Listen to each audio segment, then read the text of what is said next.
সুপ্রিয় দর্শক, এটা হচ্ছে রাঙামাটির হিল ভিউ রিসোর্ট।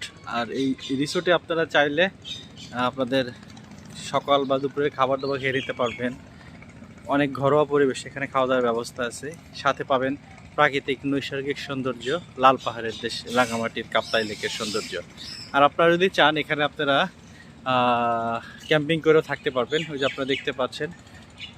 আর দেখুন এই সুন্দর গাছটার পরিবেশটা দেখুন, খুব সুন্দর দুইটা ওয়াশরুম দেওয়া আছে। ওই পাশে যে আপনারা দেখতে পাচ্ছেন একটা পাহাড় টাইপ, সেখানে আপনারা চাইলে ক্যাম্পিং করে 10-15-20 জন বন্ধু থাকতে পারবেন। আর এখানে খাবার পরিবেশটা যদি আমি দেখাই, সত্যি অনেক চমৎকার। এই যে ঘরোয়া পরিবেশে এখানে খাওয়া যায়। সো দেখেন, আমরা এখন এখানে নাস্তা করব। আমাদের খাবারগুলো অলরেডি প্রায় চলে আসছে। খাবারগুলো আমার মনে হয় খেতে রুচিশীল হবে, দেখতে ভালো হবে।